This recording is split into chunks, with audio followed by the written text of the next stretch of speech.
सिंह कहते हैं कि अगर लक्ष्य पाना है तो कोई भाषा आपके लिए रुकावट नहीं बन सकती। आपको बस सकारात्मक सोच के साथ मेहनत करनी होगी। इसलिए अंग्रेजी हो या दूसरी कोई भाषा, मन में किसी भी प्रकार की कोई हीन भावना नहीं रखनी चाहिए।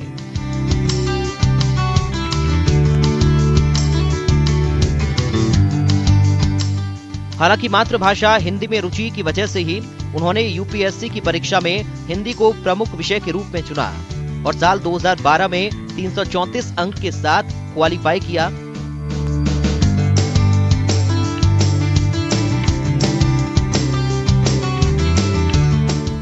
फिलहाल गौरव सिंह जिला पंचायत रायपुर के सीईओ पद की जिम्मेदारी संभाल रही हैं। वो मानते हैं कि हिंदी भाषा की अच्छी जानकारी की बदौलत ही आईएएस बनने का सपना पूरा हुआ। वहीं प्रतियोगी परीक्षाओं की तैयारी कर रहे छात्रों को संदेश देते हुए आईएएस गौरव सिंह कहते हैं कि सब्जेक्ट का सिलेक्शन किसी को देखकर नहीं करना चाहिए।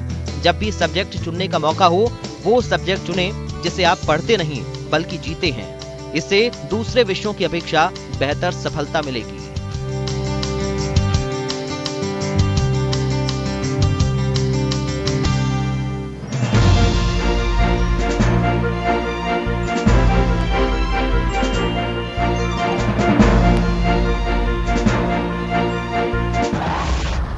नमस्कार, मैं हूं अंकिता शर्मा और इंडिया न्यूज के खास कार्यक्रम अफसरनामा में आपका स्वागत है।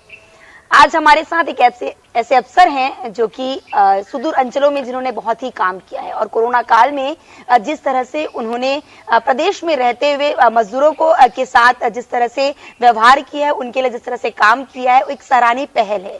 साथ ही साथ जिन जिन जगहों पर रहे हैं, जिन स्थानों पर रहे हैं, वहां पर अवार्डों की भी झड़ी उन्होंने लगाया है। इस वक्त हमारे साथ गौरव सिंह जी हैं। सर, आपका हमारे इस कार्यक्रम में बहुत बहुत स्वागत है। हमारे साथ उनकी धर्मपत्नी सुनीता जी भी हैं। मैम, आपका भी बहुत बहुत स्वागत है। नमस्कार सर। शुरुआत मैं सबसे पहले आपसे ही करती हूँ। किस तरह से दिमाग में आइडिया आया कि मुझे आईएएस बनना है? क्योंकि आपने 3 बार एग्जाम दिया, 2 बार एग्जाम में आप क्वालिफाइड नहीं हो पाए, लेकिन तीसरी बार आपने क्वालिफाइड किया और फिर यूपीएससी की तैयारी की। देखिए, मैं उत्तर प्रदेश के हरदोई जिले से आता हूँ और ग्रामीण क्षेत्र में ही मेरी पढ़ाई हुई। मेरे पिताजी एक सीनियर सेकेंडरी स्कूल में प्रधानाचार्य थे और मुझे इस बात का बड़ा फख्र है कि मैं ऐसे स्कूलों में पढ़ा जहाँ के से एक परंपरा थी कि बड़े बड़े अधिकारी आईएएस पीसीएस के एग्जाम निकालते थे।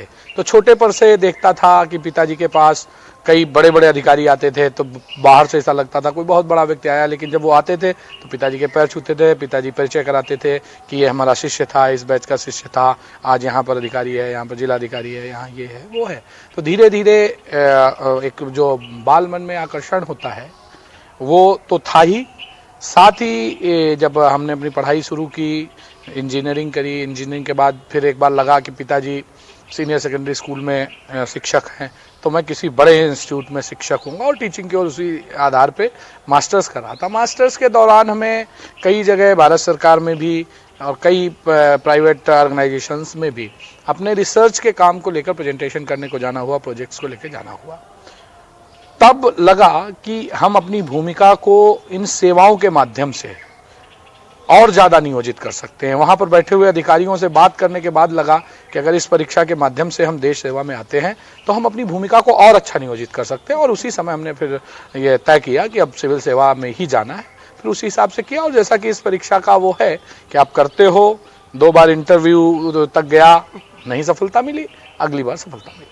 अच्छा, ये सर जब पढ़ाई कंप्लीट हुआ तो वैकेंसी निकली जिसमें आपका लगातार एग्जाम भी क्लियर किया, उसके बाद जॉब भी लग गया, अच्छी सैलरी पे जॉब लगी थी। वो अच्छी सैलरी छोड़ना कहीं मन में लगा नहीं कि यार पैसे आ जाते अगर जॉब आ जाता तो? देखिए, जीवन का कोई भी चरण हो, उसमें जब आप किसी एक ओर जाते हो तो दूसरी रास्ता छूटती है। अब ये आपको तय करना है कि आपको किस रास्ते पे जाना है। ऐसा नहीं है कि इस सेवा में आने के लिए सबसे योग्य व्यक्ति मैं ही होऊंगा, लेकिन कुछ लोगों ने हमसे पहले ही रास्ता अपना दूसरा चुन लिया होगा और हमने ये रास्ता चुना। तो जो जिस रास्ते पे गया वो संतुष्ट है। और जब आप कुछ बड़े के सोचते हो तो छोटी वो चीजें छोड़ के आगे बढ़ना पड़ता है। मैं जब ग्रेजुएशन में था, ग्रेजुएशन के बाद भी अच्छे पैकेज की नौकरी थी, मास्टर्स के बाद भी नौकरी थी। तो अगर आप उस ओर जाओगे तो फिर आपको रास्ता उस ओर तय करनी, और जब आपने लक्ष्य बड़ा ले लिया है तो फिर ये सब छोटी चीजें बहुत छोटी लगती हैं। अच्छा, यूपीएससी एग्जाम में अपने हिंदी साहित्य को लेकर भी कुछ आपको नाम है, इसको क्या है ये पूरा? ये नाम नहीं है, बस नहीं वो रिकॉर्ड हर साल परीक्षाएं होती हैं, हर साल हमारे नए साथी परीक्षा देते हैं, अच्छा करते हैं, लेकिन कई बार संयोग बन जाता है। मैं पहले 2 अटेम्प्ट में मेरे पास भूगोल और लोक प्रशासन ऑप्शनल विषय होता था। तीसरे अटेम्प्ट में मैंने प्री की परीक्षा के बाद हिंदी साहित्य को अपना वो चुना। मेरे ही स्कूल के कुछ विद्यार्थी जो आईएएस में चयनित हो चुके थे, उन्होंने कहा कि आपकी हिंदी, अगर आप हिंदी से देंगे तो पक्का होगा, तो उनकी भी बात हमने मान के किया। और प्री के एग्जाम से जैसा जो परीक्षार्थी जो लोग दिए हैं वो जानते हैं कि बहुत ज़्यादा समय नहीं बचता, तो मुझे 35 दिन लगभग मिले, जिसमें कि मैंने हिंदी साहित्य की तैयारी की। और ईश्वर की कुछ दया रही कि उस परीक्षा में लोग बताते हैं कि उस वर्ष का सर्वाधिक अंक प्राप्त हुए, और वो उन अंकों की बदौलत ही मैं इस सेवा में और यहाँ पर तक आ पाया। यही वजह है कि आप जब लोगों को पढ़ाते हैं तो हिंदी पर जोर रहता है, और लोग यही शिक्षा देते हैं कि आप जो कर रहे हैं वो तैयारी करते रहिए, सफलता जरूर मिलेगी। नहीं, देखिए, मैं हिंदी पर जोर नहीं देता हूँ। मेरा कहना केवल ये है कि आप जिसमें अच्छे हो उस चीज को अपनी मजबूती बनाइए। हो सकता है ये भाषाएं हैं, हो सकता है एक हिंदी भाषी छात्र हिंदी में बहुत अच्छा हो और दूसरी भाषा में उतना अच्छा ना हो, तो कहीं वो इस अवसाद में ना आ जाए कि मैं इसमें कमजोर हूं। समय के साथ सारी चीजें ठीक हो जाती हैं। तो जो चीज आप जिसमें बहुत अच्छे हो उसको आप अपनी मजबूती मानिए और उस पर खुद का विश्वास बना के रखिए कि मैं इसके साथ ये कर सकता हूं। जरूरी नहीं कि हिंदी है, अंग्रेजी है, लक्ष्य का निर्धारण जरूरी है। ये भाषाएं तो केवल माध्यम मात्र। बिल्कुल, इसी वजह से एक बेहतर उदाहरण है, जो लोग सोचते हैं कि इंग्लिश नहीं आती है लेकिन हिंदी तो है, हिंदी के बदौलत हम पास कर लेंगे। बेहतर उदाहरण आप एक पेश करें। मैम, आपसे जानना चाहूंगी, सर से कब मुलाकात हुई और कैसे, किस तरह से आप दोनों साथ में मिलते रहे, जुड़ते रहे? हम लोग 2006 में मिले थे, आईआईटी दिल्ली। हम लोग मास्टर्स के इंटरव्यू के लिए गए थे, तो फर्स्ट टाइम हम लोग तभी मिले। अब किस तरह से समय दे पाते हैं, और क्या मुलाकात के बाद कितनी जल्दी शादी हो गई, क्या कुछ रहा आप लोगों का? कुछ नहीं, तब एमटेक था तो आईआईटी का लोड ही इतना होता है कि आपको ज्यादा बात क्या हो, तो कोर्स ही वर्क की बात ही होती है। कोर्स का क्या चल रहा है, हर मंथ एग्जाम्स होते हैं, तो तब तो ऐसा कुछ नहीं था। बट हाँ, एक कंफर्ट जोन मिलता था गौरव के साथ। मतलब किसी चीज से एक तो हर चीज का सोल्यूशन होता है, मतलब मेरी प्रॉब्लम्स का तो होता ही है, ठीक है, और मुझे लगता है अधिकतर लोगों को अपना सोल्यूशन यहाँ मिल जाता है। तो एक वो कंफर्ट जोन हमेशा बना रहा, और फिर वो कंफर्ट जोन कब आगे के चरणों में चला गया पता नहीं लगा। अच्छा, सर कंफर्ट जोन था, लेकिन घर में किस तरह से आप लोग समय दे पाते हैं, क्योंकि आप भी, मैम भी प्रोफेसर हैं, आप भी पूरा संभालना पड़ता है आपका विभाग, तो किस तरह से मैनेज कर पाते हैं आप लोग? देखिए, दोनों लोगों ने अपनी अपनी इच्छा से अपने अपने क्षेत्र चुने हैं, और इनके बीच में ही आपको परिवार के बीच में भी वो करना है। तो हम लोग हमेशा कोशिश करते हैं कि परिवार कभी हमारे अन्य दायित्वों से उपेक्षित न हो जाए। निसंदेह रूप से मेरी जिम्मेदारियों को देखते हुए घर को संभालने का और घर की पूरी व्यवस्था इन्हीं के हाथों में रहती है, और ये एक बहुत बड़ा कारण भी है, प्रेरणा भी है, जिस कारण हम लोग मैदान में जितने भी अधिकारी हैं उनके परिवार उनके पीछे कतई बैग की तरह खड़े हैं, तभी हम लोग फील्ड में काम कर पाते हैं, लोगों के लिए कुछ कर पाते हैं। तो बिल्कुल सर, जब छत्तीसगढ़ आप पहुंचे, जब पता चला कि छत्तीसगढ़ में ही रहना है, तो मन में थोड़ा डर आया था, क्योंकि छत्तीसगढ़ को जिस तरह से आदिवासी क्षेत्र कहा जाता है और जिस तरह से नक्सलवाद एक बड़ा समस्या जो है यहाँ पर अभी भी बना हुआ है, क्या मन में एक डर था, घर वालों के मन में थोड़ा बहुत डर था?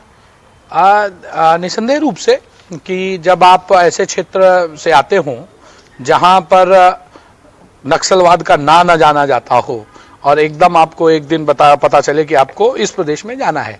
भूगोल का विद्यार्थी भी रहा था, इसलिए सामाजिक आर्थिक परिस्थितियों से परिचित था, और जब आप यूपीएससी की तैयारी करते हैं तो देश में क्या समस्याएं हैं उन सबसे किताबी रूप से परिचित था। और मेरे अंदर कहीं पर एक लेश मात्र का भी न कोई भय था और न ही कोई संकोच था। मुझे तो अच्छा लग रहा था कि मैं जिन चीजों को किताबों में पढ़ता था, क्या मैं उन समस्याओं के निपटाने में, उन चीजों को और बेहतर करने में अपनी भूमिका संयोजित कर पाऊंगा। लेकिन निसंदेह रूप से आप परिवार का हिस्सा होते हैं, आपके माँ, पिता, बहन, भाई सारे लोग होते हैं, उनको एक भय होता है। और उनको लोगों को शुरू में तो ऐसा लगता था कि मुझे याद है कि मैं जो पहली बार फ्लाइट से रायपुर एयरपोर्ट पे उतरते ही घर वालों के फोन आने शुरू हो गए कि बहुत सेफ हो तो वो स्वाभाविक है। लेकिन धीरे धीरे घर के लोग भी, परिवार के लोग भी, सब लोग आए। मतलब मैं यहाँ ये भी बताना चाहूंगा, इवन जब छत्तीसगढ़ तो हो गया, उसके बाद छत्तीसगढ़ में ही था, उसी समय शादी हुई। जब मेरी दंतेवाड़ा पोस्टिंग हुई उस समय तब मेरी बड़ी वाली बिटिया 1-2 महीने बाद उसको होना था। तो ये इनका इलाज और सारी चीजें वहाँ दिल्ली में चल रहा था। तो ये अपने मन को संतुष्ट करने के लिए आई थी कि मेरा पति जहाँ है वहाँ सुरक्षित है कि नहीं है। अच्छा। और 2-3 दिन के लिए आई थी, लेकिन भगवान का कुछ आशीर्वाद रहा। इनको वो स्थान इतना अच्छा लगा, इन्होंने वहीं से अपनी मैटरनिटी लीव अप्लाई करी और हमारी बड़ी बिटिया वहीं दंतेवाड़ा का जो गवर्नमेंट हॉस्पिटल है उसी में ऑपरेशन से हुई। और उसके बाद तो घर का भय पूरी तरीके से खत्म हो गया। बिल्कुल बिल्कुल। सर, दंतेवाड़ा में आप रहे हैं, सुदूर अंचलों में भी आपने काम किया है, विभागीय किसी की परिस्थिति आप देखते हैं, क्योंकि जिस तरह की स्थिति अभी भी सुदूर अंचलों में देखने को मिलती है, बेहतर विकास वहां पर अभी भी जरूरत है विकास की, आप किस रूप में देखते हैं? निरंतर रूप से, चूंकि आप देखेंगे तो सामाजिक, आर्थिक, भौगोलिक दृष्टि से ही उस क्षेत्र का विकास बहुत जरूरी है। और जो कुछ समस्याएं भी आई हैं उनके भी मूल में यही सब चीजें कहीं न कहीं रही होंगी। इसलिए लगातार वहां विकास के माध्यम से, शिक्षा के माध्यम से, स्वास्थ्य के स्तर को बढ़ाकर, नियोजन के माध्यम से लोगों को रोजगारों की उपलब्धता करा के धीरे धीरे उनको विकास की मुख्य धारा में जोड़ा जा रहा है। और लगातार प्रयासों से वहां बहुत बेहतर परिणाम आने शुरू हो गए। अगर बात की जाए, छत्तीसगढ़ सरकार किसानों की बात करती है, ग्रामीण क्षेत्रों की अर्थव्यवस्था को अगर अब देखा जाए तो किस तरह के बदलाव की आवश्यकता है? क्योंकि ग्रामीण क्षेत्र अब बहुत ज्यादा मात्रा पे हमारे यहाँ किसान हैं, बहुत ज्यादा किसान यहाँ पर नजर आते हैं। तो ऐसी स्थिति में उनके विकास को लेकर क्या कुछ पृष्ठभूमि आप लोग तैयार कर रहे हैं? देखिए, हमारे जो सरकार है, हमारे माननीय मुख्यमंत्री जी हैं, वो स्वयं एक कृषक परिवार से आते हैं। और कृषक की क्या समस्या हो सकती है, क्या बेहतरी हो सकती है और यहाँ की परिस्थितियों में क्या बेहतर हो सकता है, उसको उनसे बेहतर कोई समझ नहीं सकता है। तो उनका जो विजन है उसके पर हम लोग काम करते हैं।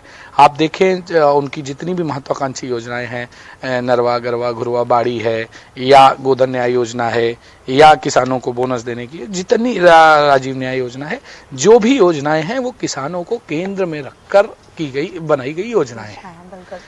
और इसी माध्यम से न केवल किसानों को सुपोषित करने का, वहाँ के लोगों को सुपोषित करने का एक वो है, हम ऑर्गेनिक फार्मिंग की ओर भी आने वाले समय में कदम बढ़ा रहे हैं, मिश्रित खेती की ओर जा रहे हैं धीरे धीरे, कि जो धान ही एक मुख्य फसल होता था उसमें विविधीकरण पे काम किया जा रहा है। तो धीरे धीरे उनकी स्थिति को हर हिसाब से बढ़ाने का काम किया जा रहा है। और साथ ही वहाँ की महिलाओं को रोजगार हो, महिलाओं के लिए वहाँ के पुरुषों को रोजगार हो, स्किल डेवलपमेंट के माध्यम से, जो ग्रामीण आजीविका मिशन के कार्यक्रम है उनके माध्यम से लगातार ग्रामीणों की स्थिति में लगातार सुधार किया जा रहा है। और सरकार उस दिशा में पूरी तरीके से प्रतिबद्ध है। हम सब फील्ड के अधिकारी जो निर्णय जो भी वो आता है उसको पूरी शिद्दत से, कि फील्ड में जो हमारा आखिरी व्यक्ति है, जो हितग्राही है, उसका जीवन स्तर कैसे सुधरे, इस पर हम सारे लोग काम करते हैं। इसी वजह से आप मानते हैं कि ग्रुप में काम करने से, लोगों के साथ चलने से ही आखिर विकास हो पाएगा? निसंदेह रूप से, मतलब हमेशा कहा जाता है संगठन में शक्ति है, तो जब सब लोग साथ बढ़ेंगे। आप देखिए कि अगर शरीर का एक भाग बहुत मजबूत है, एक बहुत स्वस्थ है, और एक शरीर के एक अंग में समस्या है, तो पूरा शरीर ठीक नहीं काम कर सकता। तो इस पूरे कॉन्सेप्ट को उसी पूरे उस कॉन्सेप्ट में देखने की आवश्यकता है कि देश आगे तभी बढ़ेगा जब समाज का हर अंग, हर व्यक्ति आगे बढ़ेगा, और हम सब लोग इसी के लिए काम करते हैं। बिल्कुल मैम, जब कोरोना काल चल रहा था तो मैंने सर को फील्ड में देखा था, मैं खुद फील्ड में थी, सर खुद मुझे फील्ड में नजर आते थे, मजदूर जो आना जाना कर रहे थे उनकी सहायता के लिए। मन में डर नहीं था? इतना प्रकोप जो है छत्तीसगढ़ में लगातार बढ़ते जा रहा था, और उनके बीच में सर थे, घर आते थे, किस तरह का माहौल, मन में थोड़ा डर नहीं रहता था? बिल्कुल रहता था। ऐसा नया महामारी थी, और जिस हिसाब से न्यूज़ सुनते थे, देखते थे, पढ़ते थे, तो बड़ा डर लगता था। लेकिन एक ये भी भाव था कि ये तो फ्रंट लाइन पे हैं, इनके पे तो बड़ी जिम्मेदारी है, और ऐसे अगर ये हटेंगे तो फिर तो सभी लोग पीछे हटेंगे, फिर देश कौन संभालेगा। बिल्कुल। तो हम लोगों ने प्रिकॉशंस पूरी ली, पूरा घर के बाहर ही जो था सब कुछ इनको आके बिल्कुल फुल सैनिटाइज किया जाता था, मतलब नहलाया जाता था, और एंट्री उसी के बाद थी। बच्चों को ये छूते नहीं थे। आने के बाद काफ़ी जब तक वो उनको लगता था कि हाँ अब बहुत समय हो गया है, उसके बाद ही ये बात करते थे उन बच्चों से। और पूरा जो हेल्थ इम्यून सिस्टम था उसको हम लोग कोशिश करते थे एज पर द जो भी डायरेक्शंस आते थे कि जो भी काढ़ा है या जो भी है वो पूरा दिया जाता था। तो हम लोग अपनी तरफ से जितना कर पा रहे थे वो कर रहे थे, क्योंकि ये ऐसा था कि अगर हर कोई अपना सेल्फ सोचेगा तो फिर इस बीमारी का कोई इलाज कोई कर नहीं पाएगा। बिल्कुल। सर, लेकिन जिस तरह से कोविड के समय देखा आप लोगों ने काम किया, प्रशासन पूरा लगातार काम करते हुए नजर आया, इसके लिए लेकर अवार्ड भी मिला था छत्तीसगढ़ सरकार को। क्या बेहतर किस तरह से काम आप लोग देखे और किस तरह की मजबूरियां वहां पर आप लोगों को नजर आई थी? देखिए, ये भूतो न भविष्यति वाली स्थिति थी। इस प्रकार की महामारी से मैं तो कहूँगा मुझ जैसे अधिकारी को पहली बार सामना करना पड़ रहा था। तो कुछ शुरुआती दौर में तो हिट एंड ट्रायल की स्थिति थी कि ये किया जाए तो इससे और अच्छा हो जाएगा, ये किया जाए तो अच्छा हो जाएगा। बहुत नज़दीकी से लोगों को देखा, लोगों वो चाहे मजदूर वर्ग हो, चाहे जिस समय हम राहत के लिए लोगों तक राशन का पैकेट पहुंचा रहे थे, या रात में कई बार ऐसा हुआ, रात में 2 बजे 3 बजे कॉल आई कि यहाँ पर एक परिवार है जो इसको भोजन नहीं मिल पाया है, तो हम लोगों ने रात में भोजन कोशिश की। ऐसे ऐसे लोग सामने आए जिनके बारे में लोगों का मानना ये रहता था कि ये तो केवल पैसे का अर्जन करना इनका काम है। लोग आते थे, कई लोग ऐसे आते थे कि साहब हमें नाम नहीं चाहिए, हम चाहते हैं कि बस आप करते रहिए, कुछ मदद की आवश्यकता हो हमें बताइएगा। कई बार ऐसे मतलब मैं स्वयं कई परिवारों से जब हमने डोनेशन लिया तो उनको देखकर ये नहीं लगता था कि इनकी क्षमता इतनी है, लेकिन उनके अंदर भाव इतना था कि नहीं साहब हमारा भी योगदान होना चाहिए, इतना हमारे पास एक्स्ट्रा है। तो ऐसी तमाम चीज़ें देखने को मिली, डॉक्टर्स का जो कमिटमेंट देखने को मिला। मैं नाम लेना चाहूँगा, एक डॉक्टर साहब हैं हमारे, भारत सरकार के एक हॉस्पिटल में काम करते हैं। जब कोरोना आया तो उन्होंने वहां से अनुमति लेके कि साहब मुझे कोरोना के मरीजों को ट्रीट करना है, मैं सेंटर चलाऊंगा। और आज भी वही डॉक्टर साहब हमारा लालपुर का सेंटर डॉक्टर प्रशांत साहू चलाते हैं। क्या बात। मतलब जब लोग भाग रहे थे तब हमारे बीच में ऐसे लोग भी थे जो कह रहे थे नहीं साहब हम नहीं करेंगे तो कौन करेगा। और बहुत अच्छा सेंटर, मतलब पिछला 1 साल से जो भी शुरुआती दौर में हमें लगता है मरीज को ले जाना है तुरंत हम लालपुर ले जाते हैं, रात दिन। तो ऐसे लोगों के साथ काम करने में अपने को लग रहा था कि यार मैं किन लोगों के साथ काम कर रहा हूँ। हमारे जो वरिष्ठ अधिकारी थे, हमारे सरकार में जो हमारे माननीय मुख्यमंत्री जी थे, माननीय मंत्रीगण थे, मतलब सारे लोगों की जो चिंता देख के लगता था कि मैं जितना कर पा रहा हूँ वो कम है। और इसलिए जहां पर भी संभव हुआ, चाहे वो मजदूरों का लेके हो, चाहे जब ट्रेन का मूवमेंट शुरू हुआ, चाहे जब मजदूर पैदल आना शुरू हुए, एक बड़ा आया, लगता था कि इतना बड़ा कैसे होगा, लेकिन कलेक्टर साहब का नेतृत्व, एसपी साहब के साथ, कमिश्नर साहब, हम सबकी टीम रूप में हम लोग उतरते थे कि ये वाला काम आप देखेंगे, ये वाला काम आप देखेंगे, सर हम आप रिपोर्ट करते हैं, आप ये करिए। एक थोड़ा सा कमजोर पड़ा तो उसका दूसरा पकड़ा। मतलब एक टीम कैसे काम करती है, और टीम में आपको टीम मेंबर की तरह भी काम करना था, कई जगह पर आपको टीम लीडर की तरह भी काम करना था। बिल्कुल। तो उन सारी चीजों को जिनको हम किताबों में पढ़ते थे और लगता था कि ऐसे करना है वैसे करना है, एक साथ सारे दबावों को देखते हुए, अपनी सुरक्षा को ध्यान में रखते हुए, अपने परिवार की सुरक्षा को ध्यान में रखते हुए सारी चीज़ों को हैंडल करने का एक अनुभव था। और मैं मानता हूं कि जीवन काल में या सर्विस के ऐसे काल में ये अवसर बहुत कम आते हैं, और मैं अपने को भाग्यशाली मानता हूं कि मैं उस समय ऐसी फील्ड की ऐसी भूमिका में था और हूं कि मुझे वो काम करने का अवसर मिला। बिल्कुल, यही कारण है कि एक एक करके कड़ी जुड़ते गई और एक बेहतर आज हम स्थिति अब आज प्रदेश में देख रहे हैं। सर, स्व सहायता समूह की अगर बात की जाए तो उनके लिए किस तरह से काम आप लोग कर रहे हैं और क्या कुछ बेहतर इस बार होने वाला उनके लिए? देखिए, चूंकि पिछले 4-4.5 साल से तो मैं ग्रामीण विकास विभाग में काम कर रहा हूं, तो उसकी अपनी योजना है ग्रामीण आजीविका मिशन, जिसके तहत हम समूह बनाते हैं, उनको वित्तीय सहयोग देते हैं, ट्रेनिंग का सहयोग देते हैं, उनको अपने बल पर खड़ा करने की कोशिश करते हैं। तो मेरे कामों की प्राथमिकता में, जैसे हर अधिकारी का अपनी कामों की कुछ प्राथमिकताएं होती हैं, उन प्राथमिकताओं में मेरा हमेशा रहा है कि अगर मैं जहां भी रहूं वहां कम से कम 100-200 परिवारों के चेहरे पर मुस्कान ला सकूं। और परिवार के चेहरे पर मुस्कान लाने का सबसे बढ़िया तरीका है कि आप वहां की महिला को सशक्त कर दीजिए। इसलिए मैं मतलब कई बार होता है कि जब अपने पास टाइम होता है कि अब क्या अच्छा करना चाहिए तो मेरा दिमाग उधर ही लगता है। अच्छा। तो मुझे इस बात में संतुष्टि भी है कि जब मैं दंतेवाड़ा था तो वहां की महिलाओं के लिए वो दंतेश्वरी सेवा ई रिक्शा का काम था, कुछ मशीन सिलाई मशीन का काम था, कड़कनाथ का काम था, कुछ बीपीओ की शुरुआत हुई। ऐसे कुछ कामों में जिनमें हमने महिलाओं को, हर स्तर की महिलाओं को आगे करने काम किया, उन सारे प्रोजेक्ट्स में भी मुझे काम करने का अवसर मिला। उसके बाद जब मैं धमतरी पोस्टेड था तो वहाँ वन अधिकार पट्टों की जो जमीनें थी उसमें एक गांव, अगर मैं सही याद कर रहा हूँ तो केकरा खोली करके गांव था, वहाँ हमने कम से कम 40-50 परिवारों के पूरे परिवार को ही एक हिसाब से गोद लेकर उनका पूरा अच्छा करके वो आज अच्छी आमदनी की स्थिति में वहाँ की महिलाओं को उस स्थिति में तैयार किया। रायपुर में अच्छा समय भी मिला, उस कारण अच्छे काम करने का भी अवसर मिला। हमारा जैसे सेरी खेड़ी का जो मल्टी यूटिलिटी सेंटर है वो उसका एक बहुत जीता जागता उदाहरण है। आज पूरे देश में उस सेंटर के उत्पादों की मांग है। और सबसे अच्छी बात हम लोगों को संतुष्टि जिस बात की है, कई बार जो हम लोग सुनने को मिलता था कि यार ये तो महिला समूह ने बनाया है, क्या क्वालिटी होगी, अच्छा, या इसकी पैकिंग अच्छी होनी चाहिए, तो हमने उस स्तर पे काम किया। आज हमारी पैकिंग को देखकर अन्य जो व्यवसायिक लोग हैं वो उसको फॉलो कर रहे हैं। आज बड़े बड़े ब्रांड्स हमारे उन महिलाओं के प्रोडक्ट्स के साथ जुड़कर अपनी मार्केटिंग कर रहे हैं। आज हमारी महिलाओं द्वारा बनाई हुई सैनिटाइजर, सोप्स और इको फ्रेंडली प्लेट्स विदेश तक जा रहे हैं।